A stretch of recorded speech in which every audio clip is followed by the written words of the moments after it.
And the surface is always like manpower. We need more workers because yes, the field is, big but workers are few. Sometimes you feel like, especially with students, like they came for 2 or 3 years and you train them and you see them growing to be a mature Christians, and you see, now they can, be part of the ministry to help, but then they move on because they got a job and they have to move. So student ministry is a kind of like moving a lot student. So you always got the young, the immature ones.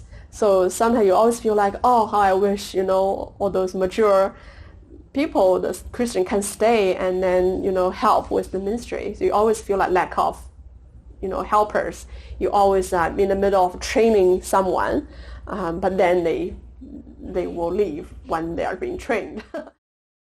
I've heard someone who said that to be able to do ministry, we need money to do that, to support the ministry. And ISM would have that big need of funding to be able to fund the different activities in doing ministry. ISM relies heavily on volunteers. It would be nice to see that ISM would have full-time people who are fully supported by ISM. It's kind of difficult to raise funds for faith-based organization because organizations who are source of funding are having that kind of funding fatigue, if you will. So we really need to have a source of or a stream of funding to be able to support the ministry that we do.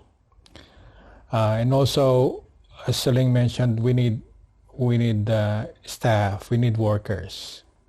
We need to strengthen that base. The ministry will be more effective if there will be more full-time people doing the ministry in all the major campuses, because it's quite complex.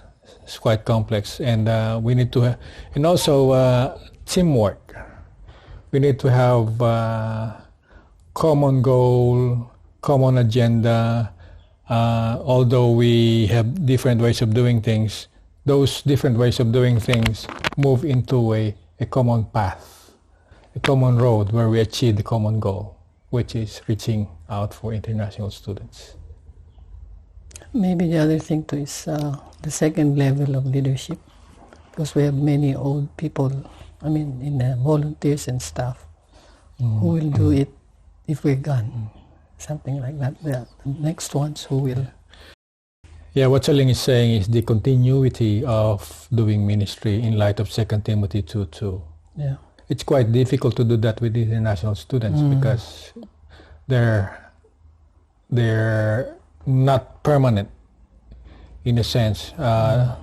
Some of them stay, some of them go, but the time that they stay in New Zealand is limited.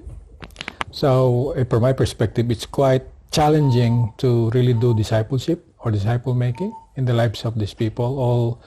And from our experience, what we were able to do is really introduce them to Christ and somehow have that relationship with Christ, but not deeper in terms of reaching out to others in that. The biggest need is people who are really committed and who love internationals, who've got a passion for the gospel, and who just see the people that are coming to our country as God moving people here so that they can hear the good news. And I see the greatest need is for people who are committed to the gospel and who love people, love international students, willing to learn the skills of cross-cultural ministry.